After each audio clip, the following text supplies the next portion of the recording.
Hi, guys. Welcome to the Capless Conversations podcast, where I interview astounding people about money, mindset, fitness, and figuring life out made for Gen Zs. In this episode, I will be interviewing an IB business management teacher and a TEDx speaker, Mr. Aleks Marchev, on finance, fitness, and feedback. Good afternoon, Mr. Aleks. How are you? I'm good. We just had the graduation of grade 12. It's always an emotional time. So, why don't you give a little introduction about yourself?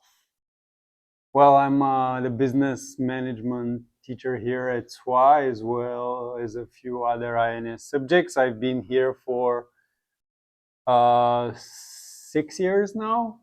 So it's been quite a long journey. And during this time, I've had the privilege of seeing young generation grow and succeed.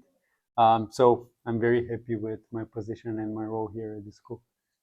So, during class, you've mentioned multiple times that you used to be in the banking industry. Mm-hmm. So, what inspired you to transition from banking to teaching business management?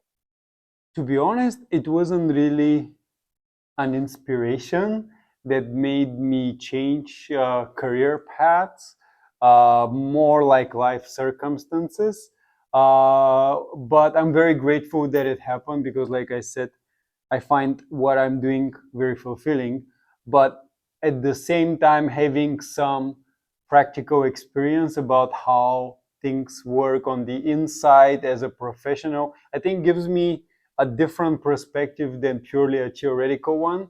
And that's why the reason I bring it up sometimes in class, because I try to relate what we study to what happens in the real world, because I think that's very important. So many Gen Z individuals feel lost when it comes to managing money, and oftentimes they don't even save and spend a huge proportion of their income. So, Mhm. what are some basic financial habits that we should start developing now?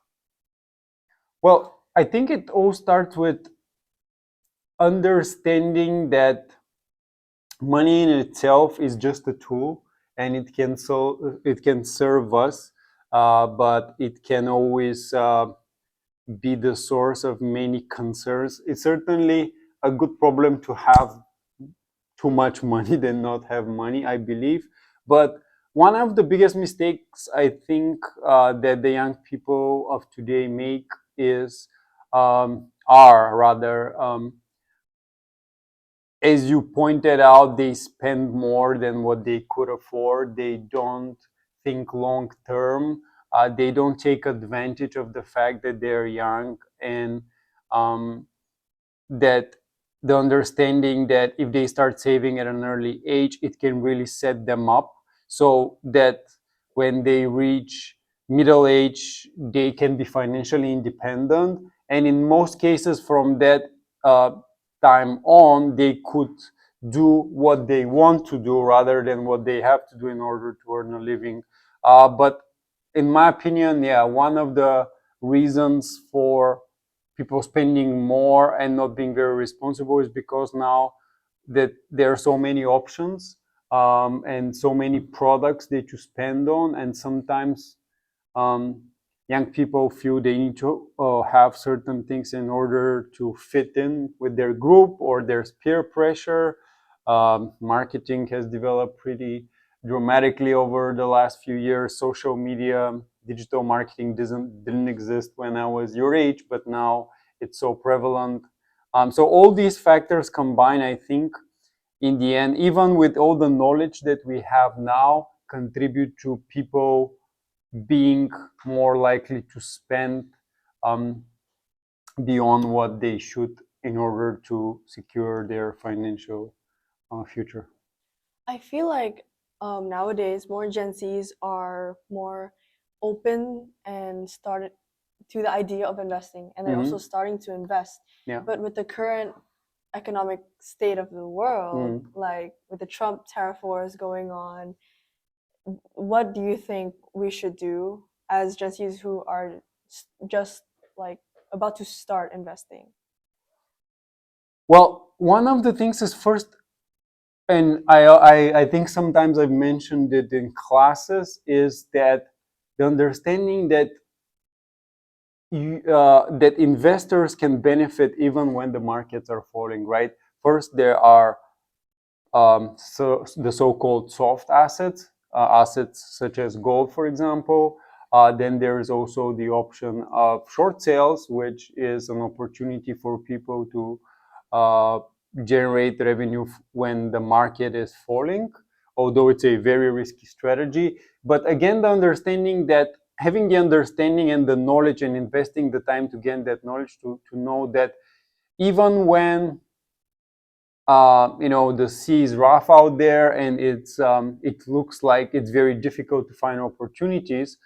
In fact, one of the world's greatest investors, and I totally agree with this, they agree that when all hopes seems lost is the time to buy, and this is when these are natural cycles that repeat themselves, and usually investor confidence is low, so nobody wants to buy. Those are precisely the best times to buy stock. So what I would advise young people nowadays that want to invest is to educate themselves, to save first before they invest, and also when they also to first do some simulator investors, right? So these are basically the same software but not with real money, so they get used to, and obviously implement risk management and never commit more money to investing than what they're ready to lose, right? So that they have this mentality of, even if all goes wrong,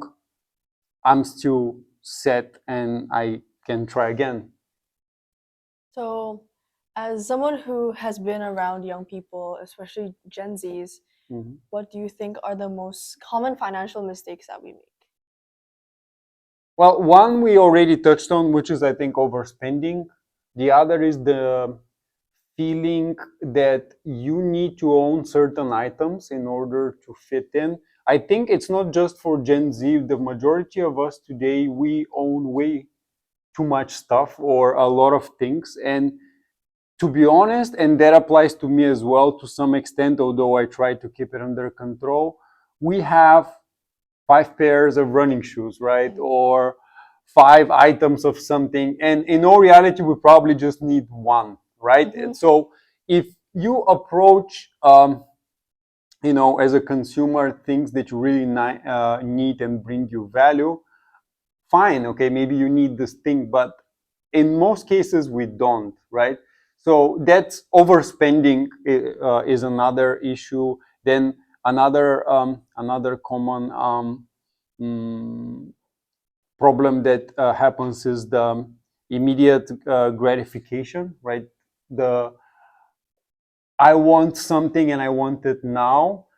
Hence, I'm ready to borrow, to buy, and then pay it off, rather than I'll save.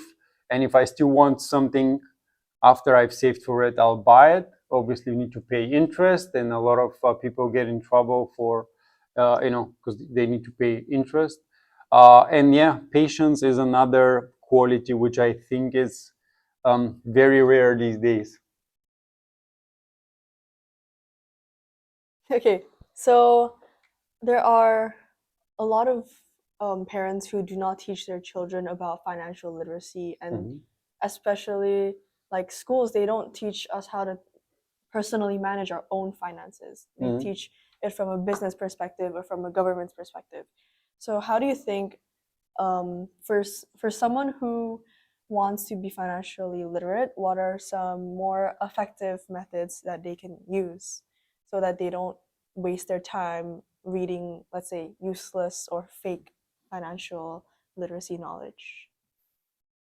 Yeah, I think generally sometimes there is this aura of mystery around financial literacy where, in all honesty, it's pretty basic. Obviously there are some books that I think are very useful to read, and uh, you should read. And probably one of the first one that I read and got me interested was Rich Dad Poor Dad. I think you've read that book. I think we've even discussed it, which is simple, but yeah, understanding assets and liabilities, right? And what's good debt and bad debt, and trying to think about how to generate cash flows, different revenue streams when you are young, and especially and trying out different things. Because one of the greatest advantages that your generation has, right? We've talked about some of the issues, but is that you're young, you have time working for you, um, and um, you have to try things in order to learn, right? You have to know that you'll probably make some mistakes along the way. You don't want these mistakes to be, uh, really harming your confidence or desire to try again. So you have to be smart about those mistakes and what you try. But yeah, sometimes experience is the best teacher, right? Because you can read a lot nowadays, you can watch YouTube videos, but at the end of the day, you need to try things, right? This is where, as they say in America, the rubber meets the road. So going back to like your experience with a lot of Gen Zs and young people, so I'm assuming that you are quite familiar with our habits. I think you can tell just based on like let's say coursework submissions Mm-hmm. and like attitude in class. So how do you think us Gen Zs can prepare themselves for a strong career when like after they graduate, whether it is in finance or or other industries? One of the things that I believe can help, it's not directly related to investing or even finance, is find a hobby, um, or even a real job in order to develop resilience to adversity, right? So what I mean by this is that I think, although it's a generalization, that your generation, you're very creative, uh, you stand up for your rights, and that's really admirable. But at the same time, the qualities that I think can be honed would be, resilience, how to be. In fact, there is a book that I think I would recommend, and that's by an author called Nassim Taleb, and it's Anti-Fragile. That's the name of the book. You could actually get a short version of it. But so what I would suggest, I would recommend probably is to practice a sport that develops resilience, that might seem repetitive, that might even seem boring. Um, some of you that know me know that I run, I go to the gym. I think martial arts, although I've never practiced them, are great as well for this, because you will get hit, you will experience discomfort, and I think that is in the end what's going to make the biggest difference in who succeeds from the students in your generation, because you all have access to a lot of information. That's not a problem anymore. There's AI tools now, but again, resilience is something that you gain only by practicing it and exposing yourself and doing things that you don't necessarily like, and repeatedly is what I think can help in so many ways, professionally and academically as well. And with like it is predicted that the economy will shift, right? And like especially with technology, the growth Mm-hmm. of AIs, and this tariff war, probably like job demands and where the demand will be different, right? Mm-hmm. From what it was like, let's say during COVID. Mm-hmm. So, what skills do you think would be the most valuable to Gen Zs over the next decade are trying if they were to try to survive through these changes? I think it will be the skills that make us human, right? And again, that might seem pretty broad, but those skills such as the ability to tell a story, to inspire people, to uh, show compassion and empathy, right? AI programs, robots, computers, they're good at calculations, and nowadays they're even good at writing, and I'm sure they will improve our lives, but they're not a substitute for, like I said, human emotion. And I think, such skills as, like I said, storytelling, empathy, critical thinking will be vital, and will really separate us and our abilities. And yes, there will be a lot of changes in the job market in the future, but I don't think people will become irrelevant. Maybe we'll have to work less, which will be a good thing, because then we would many of us would be able to focus on the thing that they like to do rather than they have to. So, what was the best advice that you've received during like your working experience? The best advice I ever got, I've gotten different advices because I've worked in many different places and settings. But probably the best advice was the simplest one as well, which was show up on time. It might seem like little, but it actually shows attitude, it shows commitment, and it shows that you're paying attention to detail, as well as also respecting your colleagues, and you take your job seriously. And this says a lot. This simple act, just being on time, I think it's very important. And with the increase of stay-at-home jobs, do you think this still applies?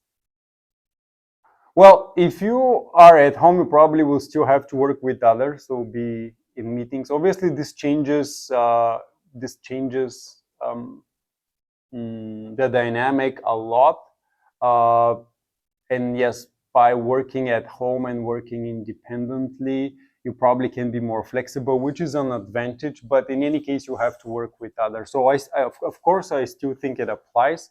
But yeah, working alone or working from home only, as appealing as it might seem, I think there are some downsides to it as well. Um, we are social as creatures. We're actually one of the most socials, and this is one of our superpowers. So even when I'm talking to people that work from home only, often they share that they actually want to get back to the office, as strange as it might seem. So probably my wife, for example, she works 3 days from her office and 2 days from home, and actually she's very happy, right? Because on some days she can save herself the long commute, but she can still go to an office, meet her colleagues, have real face-to-face interaction. So that's an interesting question, but yes, I still think that being on time, even for online meetings, is important, and it applies.